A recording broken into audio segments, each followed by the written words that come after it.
Bismillahirrahmanirrahim.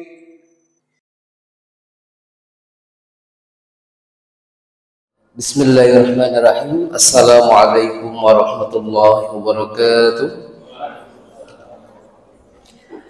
Alhamdulillah wassalatu wassalamu ala rasulillah wa ala alihi wa mawala. Bapak ibu sekalian jamaah masjid yang dimuliakan Allah Ta'ala, saya mohon maaf ya nanti kalau nadanya tidak pas ya, ini karena nggak biasa nih kalau ditasin begini ya. Baik, ini berarti memang saya baca dengan panjangnya semua ya.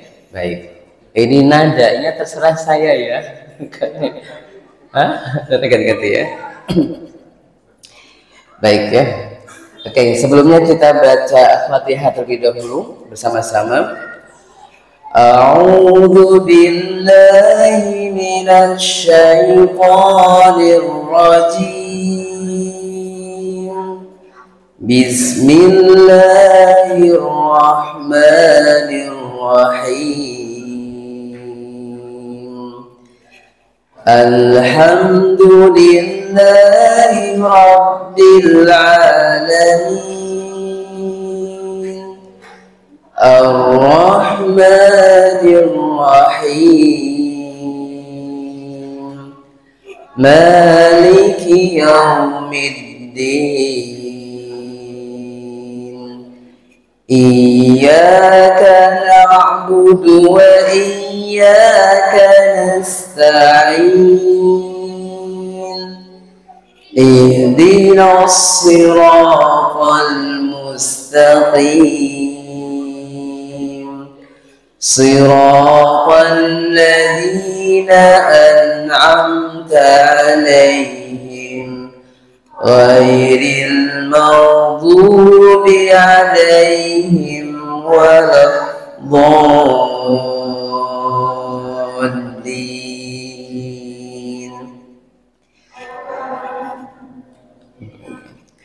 Bismillah ya.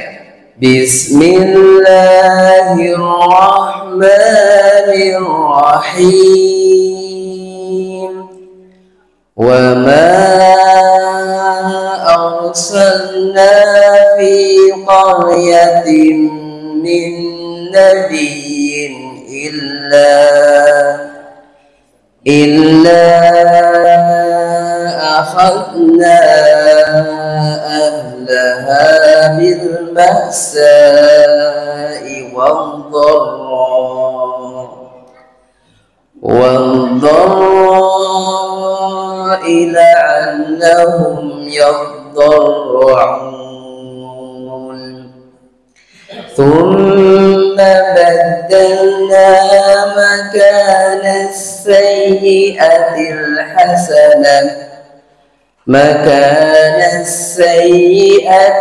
hasanata hatta afaw wa qalu qad massa aba'ana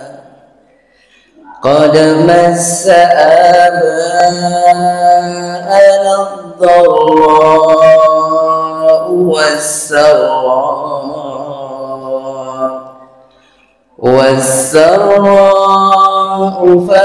فأخذناهم بغتة وهم لا يشعرون. ولو أن أهل القرى آمنوا واتقوا لفتحنا عليهم بركات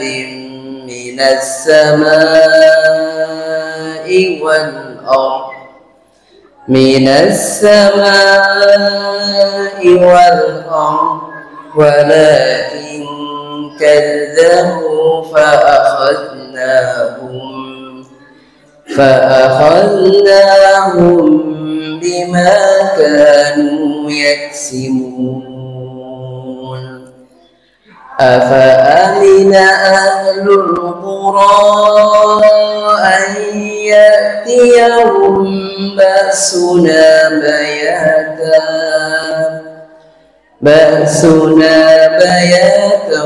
وهم نائمون أوأمن أهل القرى أن يأتيهم بأسنا ضحى وهم يلعبون أفأمنوا مكر الله فلا يأمن مكر الله إلا القوم الخاسرون أولم يهد للذين يرثون الأرض من بعد أهلها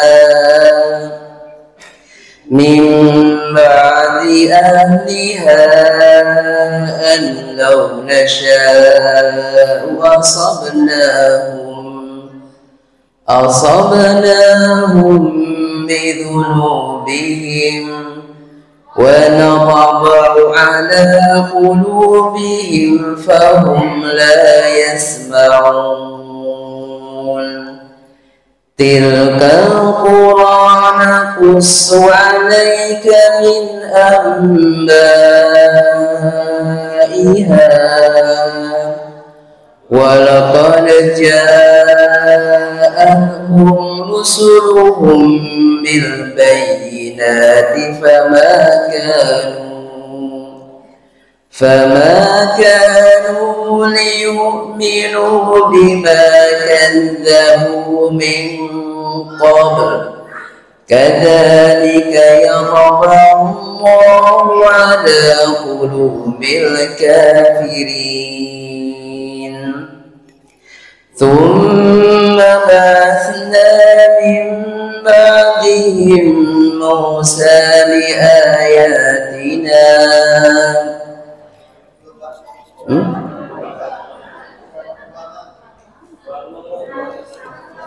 mana ini 102. Oh ya, terlalu lompat ya, mohon maaf ya. Wa ma wajadna li aktsarihim min 'ahd wa in wajadna aktsarahum lafasiqin thumma ba'athna min ba'dihim Musa بآياتنا إلى فرعون وملئه فظلموا بها فانظر كيف كان عاقبة المفسدين وقال موسى يا فرعون إني رسول من رب العالمين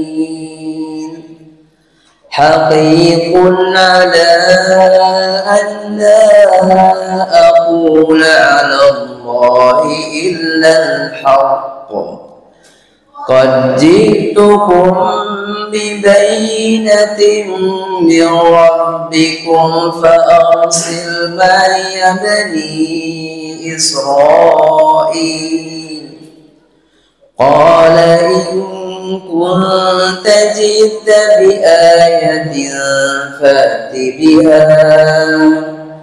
فأت بها إن كنت من الصادقين فألقى عصاه فإذا هي ثعبان مبين ونزع يده فإذا هي بيضاء للناظرين قال الملأ من قوم فرعون إن هذا لساحر عليم يريد أن يخرجكم من أرضكم فما تأمرون qalu arjih wa akhahu wa arsil fil madaini hashirin ya'tuka bikulli sahirin alim wa jaa as-saharatu fir'auna qalu inna lana la'ajran in kunna nahnul ghalibin qala na'am wa innakum laminal muqarrabin qalu ya Musa imma an tulqiya wa imma an nakuna nahnul mulqin qala alqu falamma alqaw saharu ayunan nas سحروا أعين الناس واسترهبوهم وجاءوا بسحر عظيم صدق الله العظيم. Baik, sudah kita baca sampai ayat 116. Nanti selanjutnya ayat 117 insyaallah. Baik, kita lanjut ke materi kita insyaallah pada kesempatan sore hari ini ya. Baik, bismillahirrahmanirrahim. Assalamualaikum warahmatullahi wabarakatuh. Baik, untuk materi kita pada kesempatan sore ini tentang apa itu fitrah manusia.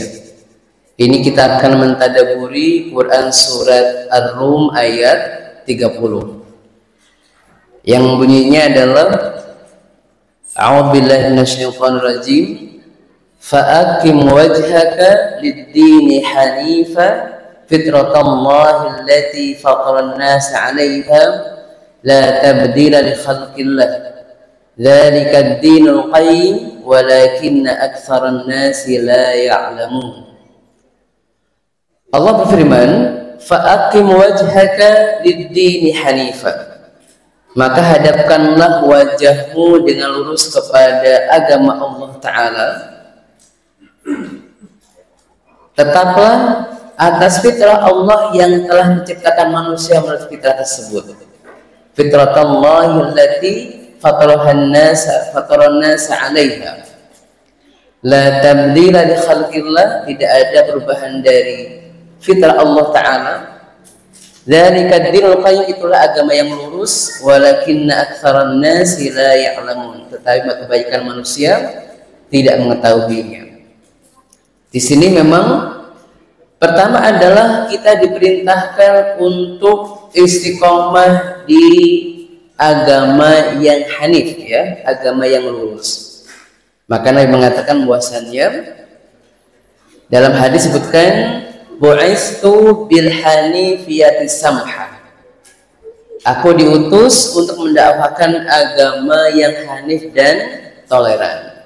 Jadi memang hanif itu adalah secara ajaran ini semua agama dari Nabi Adam sampai dengan Nabi kita Nabi Muhammad SAW, agama ini disebut agama yang hanif. Tetapi secara penyebutan sebagai agama Islam itu memang milik orang Islam, yaitu para pengikut Nabi kita Nabi Muhammad SAW. Jadi kalau pengikut Nabi Ibrahim, pengikut Nabi Musa, pengikut Nabi yang lainnya tidak disebut Islam, tetapi agamanya adalah agama yang hanif. Ya, karena memang seluruh manusia, seluruh nabi itu diajarkan untuk mendakwahkan agama yang hanif. Ya, hanif itu bagaimana? Hanif adalah agama yang mentauhidkan Allah Ta'ala.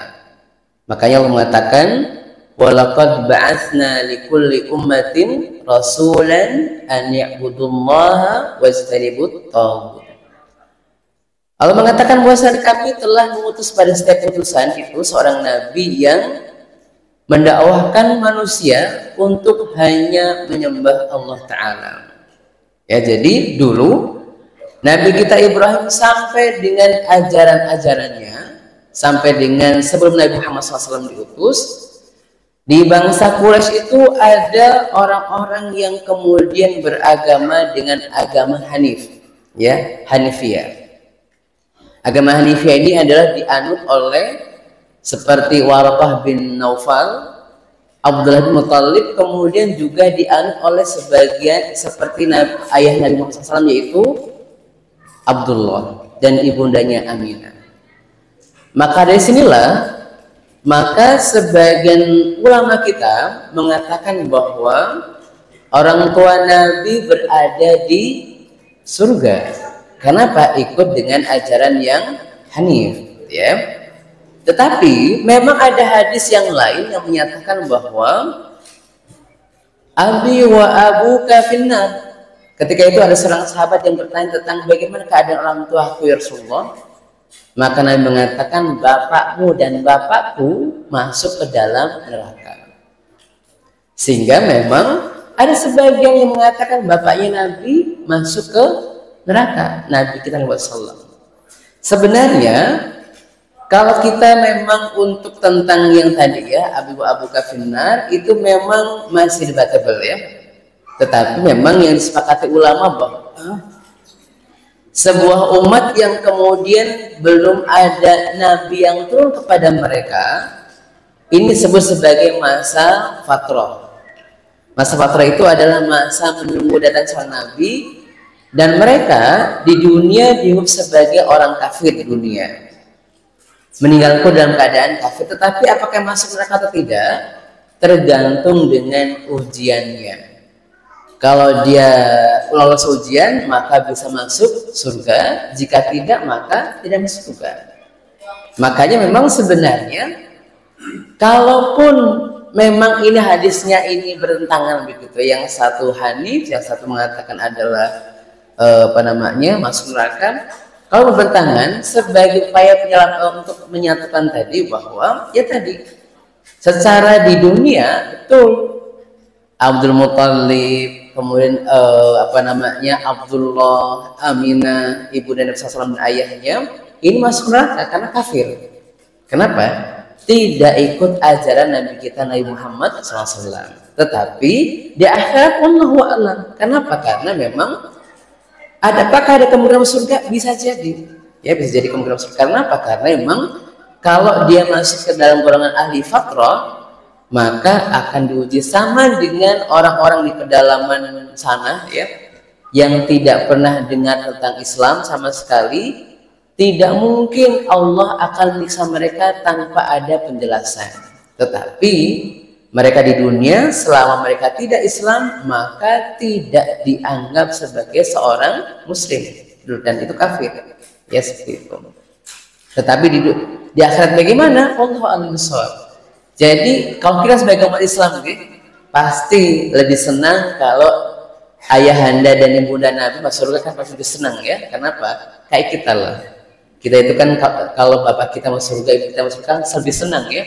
Meskipun kalau masuk neraka pun mungkin juga sudah takdir, tapi kalau masuk surga lebih senang. Tetapi kalaupun masuk neraka pun ayah seorang Nabi bukan pertama kali ayah seorang Nabi masuk ke dalam neraka. Ada Nabi Ibrahim alaihissalam yang bapaknya masuk ke neraka.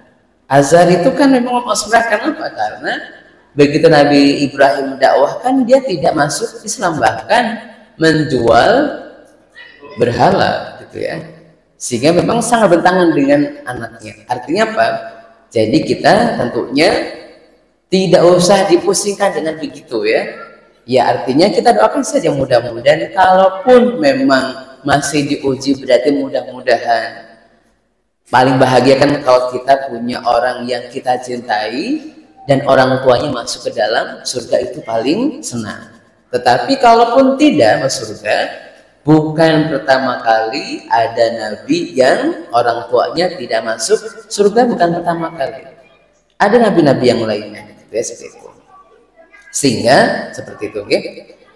Kemudian apa yang dikatakan dengan samha, toleran, ya? Samha itu, toleran itu maksudnya adalah ini, ya. Maksudnya adalah mudah. Jadi Islam itu adalah agama yang paling mudah. Allah katakan yuridullahu bikumul yusra wa la yuridu bikumul usra. Allah menginginkan pada kalian kemudahan dan Allah tidak menginginkan pada kalian kesusahan. Jadi Islam ini sebenarnya semuanya mudah dijalankan. Ya, mudah dijalankan. Artinya kalau kita tidak malas, tidak kemudian tidak banyak alasan, pasti mudah menjalankannya. Ya, salat kita paling berapa menit kan ya sehari? Nggak lama kok salatnya. Puasa pun hanya sebulan dalam setahun yang wajib, ya.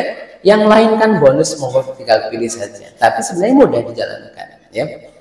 Justru yang kadang-kadang mempersulit adalah ketika menggunakan yang tidak ada dalilnya sehingga kesannya jadi sulit. Ya karena kebanyakan memang dibumbui dengan beberapa hal pendapat ulama yang kadang-kadang justru menjadikan agama itu sulit dilakukan. Contoh, ya, contohnya. Ketika ada khilaf ulama, sebenarnya boleh memilih yang paling mudah, boleh. Asal punya dalilnya, nggak apa-apa. Atau dalam keadaan tertentu, begitu. Contoh, ya, misalkan nih di dalam mazhab Syafi'iyah memang kan kalau waktu normal itu kan memang bersentuhan dengan lawan jenis yang bukan mahramnya batal, ya. Tapi kalau di Masjidil Haram ketika haji pakai pendapat itu tidak pakai. Karena kalau pakai itu bolak-balik wudu loh, baru tawaf kemudian batal lagi, ini batal, kapan selesainya, gitu ya. Makanya memang boleh pakai pendapat yang lainnya. Kenapa? Dengan mudah, karena yang penting memang ada dalilnya. Tetapi yang menjadi kita susah adalah kalau memaksakan orang harus punya pendapat yang sama, itu jadi sulit. Padahal agama itu mudah, tapi yang sulit adalah kita ketika mengharuskan orang punya pendapat yang sama, punya cara yang sama, padahal ada cara yang berbeda yang bisa kita jadikan sebagai alternatif kalau kemudian ternyata yang ideal tidak bisa kita jalankan, gitu ya. Baik. Kemudian yang kedua adalah bisa dilakukan. Maksudnya apa? Jadi Al-Quran itu sudah pernah dijalankan keseluruhannya oleh Nabi Muhammad SAW dan para sahabat beliau. Jadi kalau kita ingin melihat bagaimana Al-Quran dijalankan, maka lihatlah para sahabat Nabi SAW. Mereka adalah wujud dari pelaksanaan Al-Quran sepanjang hidup mereka. Hanya bedanya, ya, dulu para sahabat Nabi SAW itu adalah ketika digembleng imannya itu selama 13 tahun. Dakwah di Mekah 13 tahun. Dan itu tidak ada perintah apapun kecuali hanya sholat saja. Baru ketika di Madinah, kemudian Allah perintahkan banyak sekali syariat. Tetapi memang yang diperintahkan Allah di Mekah itu hanya tentang sholat dan tentang tauhid, artinya dibuat dulu imannya. Berbeda dengan kita itu ketika masuk Islam sudah banyak dengan aturannya. Sehingga memang kita itu agak, mohon maaf ya, agak kedagar-dagar ya. Jadi baru mau Islam rasanya langsung berat banget. Kenapa? Langsung mengerjakan A, B, dan C-nya.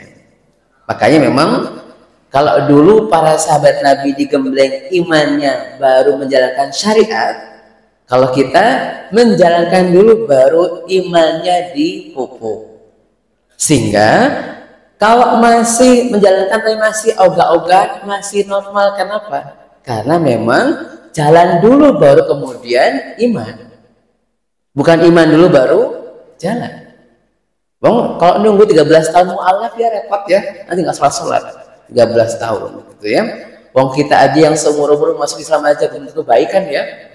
Contoh kan, mohon maaf sekali ya, saya punya anak murid, saya pernah cerita ya, punya anak murid itu Chinese, dia mu'alaf, sekarang tinggal di Sidoarjo, mungkin sudah pernah kenal mungkin ya, itu ada Ustadz Sufyan, aslinya Simon tapi diganti dengan Sufyan, dia itu ya asli Simon diganti Sufyan ya, karena dia minta ganti sendiri, Ustadz saya, nama saya jangan Simon lah Ustadz, Sufyan, silahkan nggak apa-apa, tapi nama KTP tetap Simon tapi nama panggilannya Sufyan gitu ya. Dia baru masuk 10 tahun yang lalu sekitar itu kalau tidak salah. Sudah hafal berapa juz? Sekarang sudah hampir selesai hafalannya. Baru 10 tahun yang lalu ya. Kita sudah berapa tahun Islamnya? Dari lahir Islam kita ya, bahkan mungkin sudah 30 tahun, 40 tahun yang lalu lebih bahkan ya.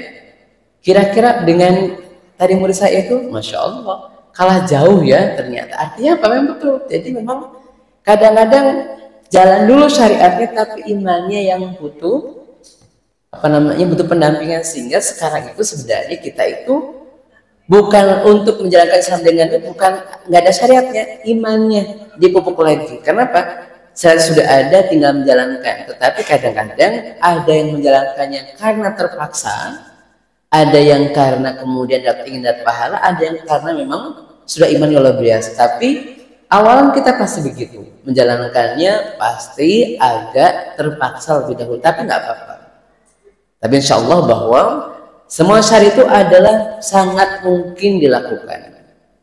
Kemudian sesuai kemampuan manusia, makanya Allah mengatakan la yukallifullahu nafsan illa wus'aha. Jadi Islam kita ini sangat mungkin dan sangat dilakukan oleh manusia. Makanya memang kenapa yang diutus adalah Nabi itu adalah manusia, membuktikan kepada manusia bahwa manusia pun bisa menjalankan semua syariat Islam ini. Dan sudah dipikirkan bahwa Islam itu semua sesuai kemampuan manusia. Kalau kita merasa tidak mampu, bukan tidak mampu sebenarnya, hanya belum mau ya, karena mampu dengan mau itu batasnya sangat tipis ya, antara mau dengan mampu itu sangat tipis batasnya. Tetapi tadi kadang-kadang kita itu mengambil mampu itu adalah batas minimal ya, kata Allah Ta'ala kan, fattaqullaha mastata'tum, bertakwalah kepada Allah semampu kalian, tetapi seringnya pakai batas minimal. Buktinya apa? Kalau akhirat minimal, tapi kalau dunia maksimal. Contoh ya, belum punya mobil, utang nggak? Nyicil nggak? Nyicil lah, nggak apa-apa Ustadz, gaji saya 6 juta, nyicil 3 juta, insya Allah bisa. Begitu ya, kan bisa, pasti ada motivasi begitu. Tapi tetap ibadah kayaknya motivasinya kurang ya, begitu ya, motivasi kurang sekali. Itulah kita ya. Jadi sebenarnya bukan tidak mampu, tapi memang kemauannya yang perlu dipupuk ya. Kemudian jika tidak dibesarkan dengan ideal, maka ada alternatif yang lainnya. Contoh, kalau puasa tidak bisa ketika sakit, maka boleh diqadha gitu ya. Kalau sholat nggak bisa berdiri, boleh dengan duduk. Kalau sholat tidak bisa full, boleh jamak atau qashar. Artinya ada alternatif yang lainnya yang Allah berikan kepada kita kalau saat ada faktor eksternal yang menghalang kita untuk beribadah. Cuma seringnya bukan faktor eksternal, seringnya adalah faktor internal diri kita ya. Kalau eksternal pasti ada jalannya. Kemudian kalau memang kita belum sempurna menjalankannya, ini ada sarana untuk menambah kekurangan kita. Makanya kenapa selain sholat wajib ada sholat sunnah? Kenapa selain puasa wajib ada puasa sunnah? Karena apa? Kita yakin nih, sholat yang wajib yang kita lakukan itu pasti ada kurangnya, pasti. Bukan bolong. Gimana kalau bolong? Nah, bolong ini memang ada 3 mazhab ulama ya. Sholat yang kita nggak lakukan karena malas atau karena segala macam, ada 3 mazhab ulama. Mazhab pertama adalah mazhab yang mengatakan tidak boleh dikongko. Karena apa? Karena kalau tidak sholat karena malas sudah dosanya sangat besar, bahkan jadi kafir katanya. Makanya dulu kemarin ada viral ya, ketika pas penyembelihan kurban ya, kalau nyembelih kurban yang nyembelih tidak sholat itu nggak sah penyembelihannya, karena konsep tadi bahwa orang yang tidak sholat meskipun Islam dia dikatakan sebagai kafir. Ini pendapat yang pertama. Jadi kalau ada yang begitu tentang dikit-dikit dia sholat apa tidak, kalau nggak sholat kafir, ini pakai pendapat yang pertama ini. Pendapat yang kedua menyatakan bahwasannya kalau orang yang tidak sholat itu wajib diqadha. Ini adalah pendapat sebagian ulama Syafi'iyah. Itu yang dipakai oleh ulama kita di Indonesia rata-rata. Sehingga kadang-kadang kalau umrah atau haji ada orang yang sholatnya diulang setiap kali sampai 2 atau 3 kali. Isya misalkan ya dengan imam, nanti sholat lagi nih berikutnya. Kenapa? Dulu sempat tidak sholat mungkin ya, nggak tahu bilangannya yang berapa. Ini pendapat yang kedua. Alasannya kenapa? Ya kalau puasa boleh dikongko, berarti sholat juga boleh. Tapi nggak ada dalilnya ya. Hanya memang disamakan dengan berpuasa. Tapi kan yang boleh puasa yang dikongko itu adalah memang ada perintahnya. Tapi kalau sholat tidak ada perintahnya. Bahkan Nabi mengatakan ketika kepada Aisyah mengatakan bahwa Aisyah mengatakan kami diperintahkan untuk mengqadha puasa kita, tapi tidak mengqadha sholat kita. Artinya jelas ada hadis secara eksplisit tidak boleh, tidak diperintahkan untuk mengqadha sholatnya ada. Sehingga memang ini pendapat yang kedua ini agak lemah, tetapi dipakai oleh sebagian penduduk, sebagian kaum muslimin di Indonesia.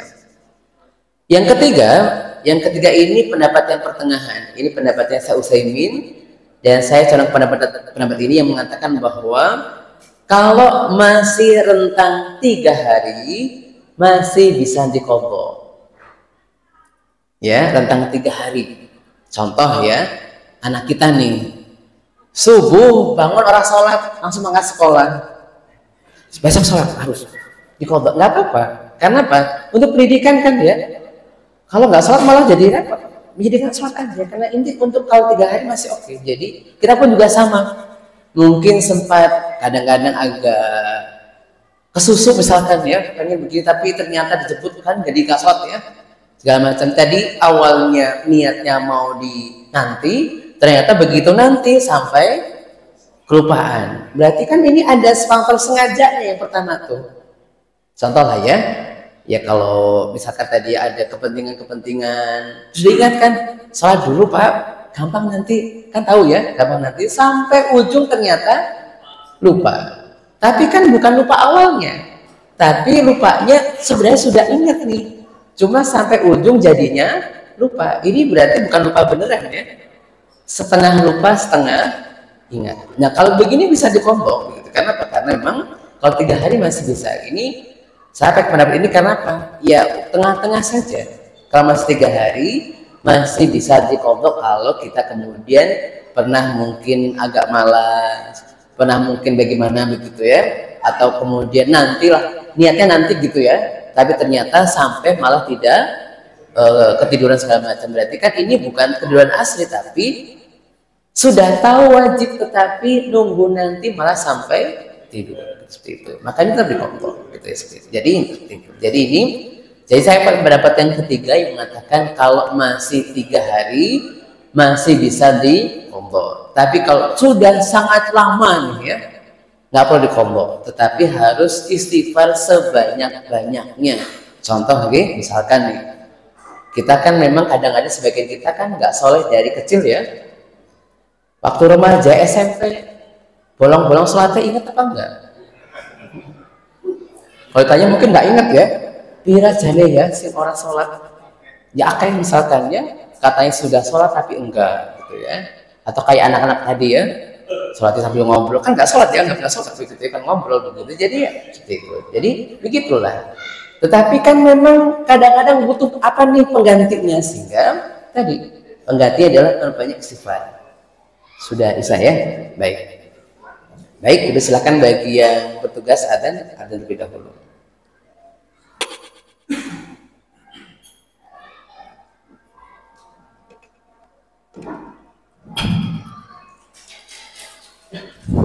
Baik, kita lanjutkan ya. Jadi ini tentang sabah. Kemudian apa itu fitrah manusia?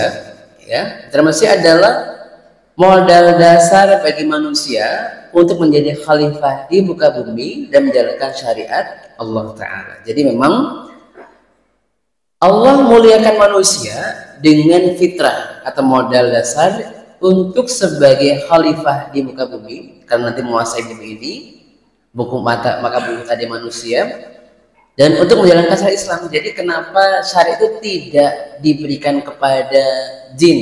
Tidak, tapi jin itu hanya ikut saja. Tapi Nabi ada di kalangan manusia, karena memang manusialah yang kemudian diberikan oleh Allah Ta'ala amanah untuk menjalankan syariat Islam. Dan untuk menjalankan syariat Islam dan khalifah di muka bumi inilah, maka Allah berikan kepada manusia modal dasar atau fitrah. Apa saja? Ada 8 ya sebenarnya, tapi ini kita bahas mungkin berapa saja dulu ya. Pertama adalah modal iman. Surat Al-A'raf ayat 172. Allah berfirman, "Wa id akhadha rabbuka min bani Adam min dhuhurihim dzurriyyatahum wa ashhaduhum ala anfusihim alastu birabbikum qalu bala syahidna an taqulu yawmal qiyamati inna kunna an hadza ghafilin." Allah berfirman, dan ingatlah ketika Tuhan mengeluarkan keturunan anak-anak Adam dari sulib mereka, dan Allah mengambil kesaksian terhadap jiwa mereka. Saya berfirman, "Alastu birabbikum, bukankah aku ini Tuhanmu?" Mereka menjawab, "Betul, engkau Tuhan kami, dan kami menjadi saksi." Kami lakukan itu agar di hari kiamat kamu tidak mengatakan sungguhnya kami Bani Adam adalah orang-orang yang lengah terhadap ini. Jadi memang ini yang dimaksud di dalam hadis yang mengatakan kullu mauludin yuladu 'alal fitrah.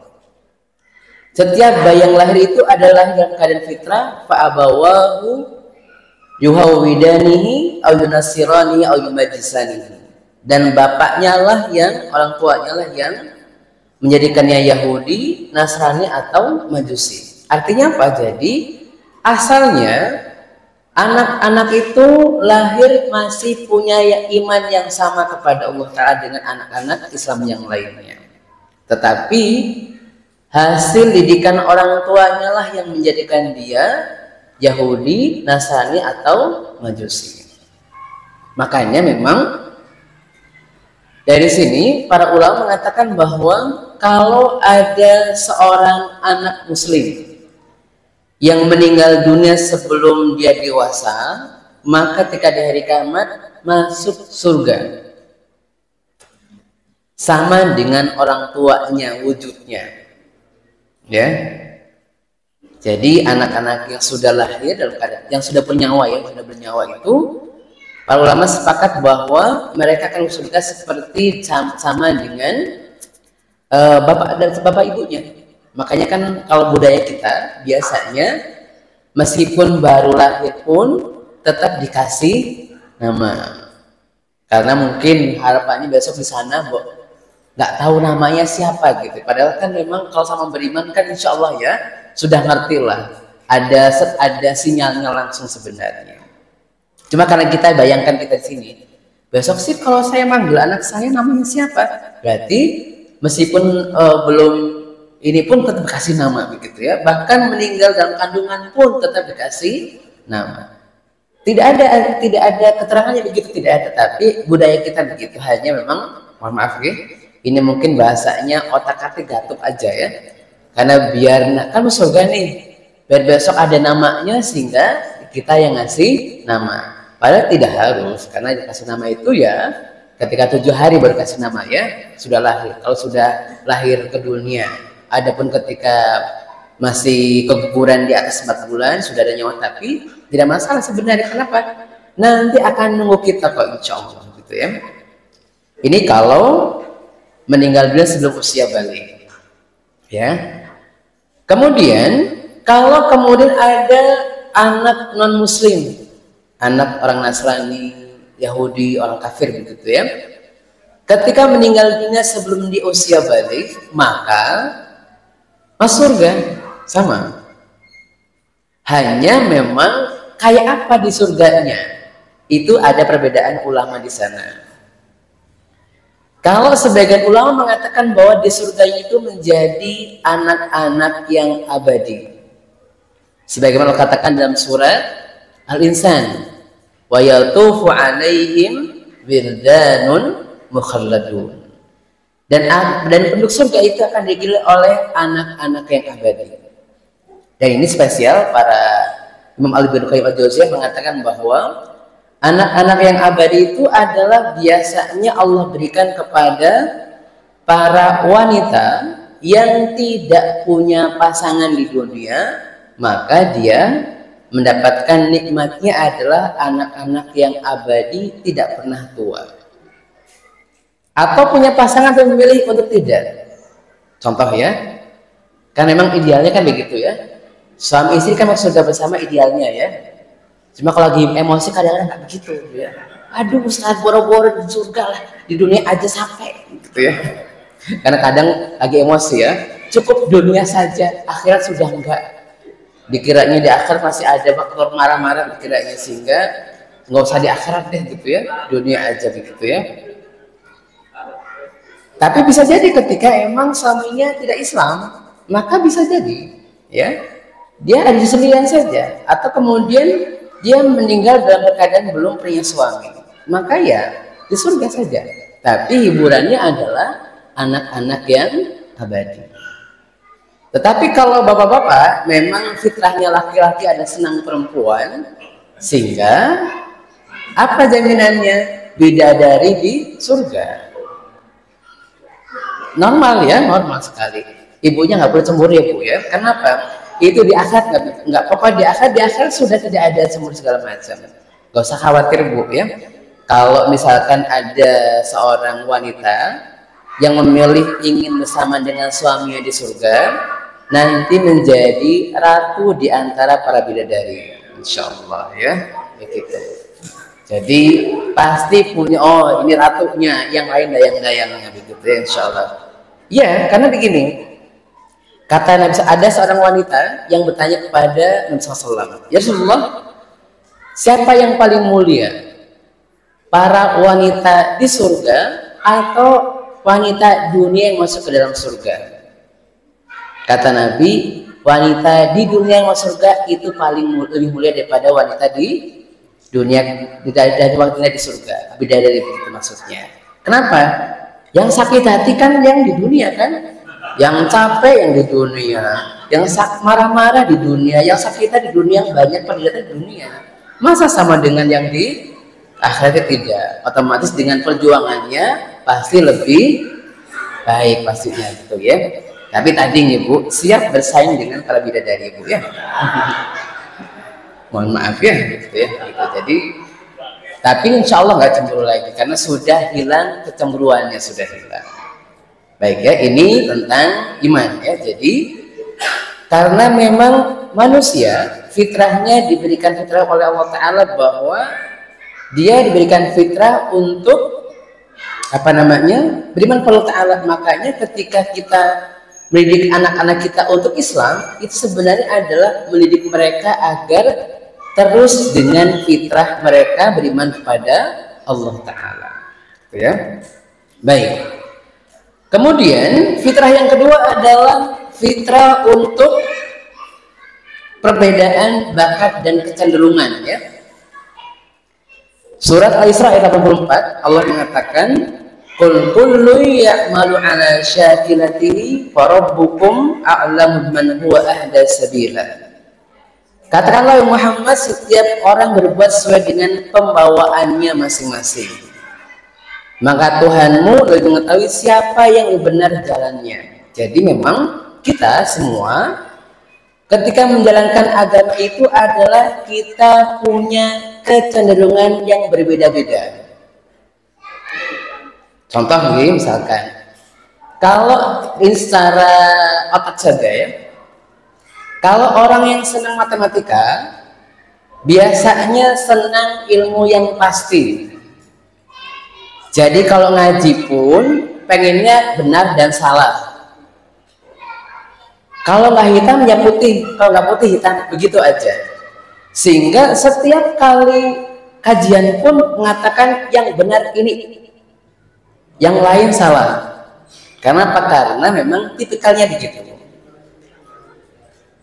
Dan banyak ustadz kita begitu juga. Pokoknya ini orang, kalau tipe orang yang seringnya menyalahkan orang lain ketika berbeda itu, mungkin tipenya tadi pinter-pinter ya, matematika, sehingga dia merasa itu yang paling benar. Ya itu yang benar, bukan paling ya, itu yang benar. Yang lain keliru. Jadi bagi dunia mereka itu warna ya hanya hitam dan putih. Agama ya begitu, hitam dan putih. Kalau nggak saya benar berarti saya salah. Saya benar berarti yang lain salah. Menjalankan begitu. Jadi emang ada yang begitu secara konsep hidupnya ada. Ada juga, ini biasanya orang sosial ya, orang sosial itu mengatakan bahwa ya memang punya warna. Nggak hitam bisa abu-abu, bisa merah, bisa kuning, bisa hijau, yang penting warnanya masih warna sama. Sehingga memang orang seperti inilah ketika belajar fikih lebih luas. Kenapa? Oh, ini ada pendapat A, B, dan C. Kalau nggak A ya bisa C, bisa B, tapi harus ada. Sehingga kadang-kadang begitu. Kalau ngaji pun senangnya yang begitu, senangnya yang boleh memilih. Ini biasanya. Jadi kalau ada orang mengatakan, saya senang kalau ustadznya yang yang toleran, berarti sosial tuh ya. Kalau kepada orang yang dikit-dikit neraka itu agak sebel ya. Biasanya memang dia itu orang sosial biasanya. Gitu ya. Begitu. Tapi tadi biasanya begitu. Makanya panjenengan pun nanti kita begitu punya kecenderungan masing-masing. Kalau ada orang yang ngaji kok ustadznya boleh pilih itu, karena ustadznya nggak jelas, yang pasti-pasti aja ustadz, berarti itu memang tipe orang sains matematika tuh. Sehingga jawaban harus A, nggak boleh, B dan C tidak boleh, terserah tidak boleh. Itu juga sama nanti kita menjalankan begitu. Nah, ketika fitrah begitu, maka perlu kemudian diluruskan bagi, mohon maaf nih, yang memang tipenya sains tadi, yang ilmu pasti seringnya kalau benar, kalau nggak benar berarti salah begitu ya. Maka harus dinyatakan bahwa iya, kita harus menjalankan yang benar menurut kita, iya. Tetapi tidak perlu menghukumi yang lain dulu kalau nggak punya ilmunya. Karena seringnya kita itu adalah langsung menghukumi orang lain yang berbeda dengan kita tanpa tahu dasarnya. Sehingga kita sudah ya baik-baik ya. Baik gitu ya. Ternyata cuma sedikit ya, alhamdulillah, masya Allah ya. Demikian, mudah-mudahan manfaat. Tapi ini mudah-mudahan masih berlanjut ya. Soalnya ini masih ada berapa kali pertemuan untuk ini, agar nanti tadi ya bahwa fitrah kita begitu, sehingga ketika panjenengan nanti mendapati orang yang kaku biasa, mendapati orang yang lunak juga biasa. Tetapi kalau yang kaku tadi begitu, untuk sendiri silahkan, tapi nunggu orang lain nanti dulu. Bagi yang lunak tadi boleh milih, betul silahkan, tapi harus ada petunjuknya, harus ada, tidak boleh sembarang asal pilih. Jadi memilih silahkan, tapi harus ada dalilnya, sehingga tidak salah dan kemudian tidak sembarangan dalam menjalankan agama kita. Baik, demikian, mudah-mudahan manfaat. Bisa sekian. Wassalamualaikum warahmatullahi wabarakatuh.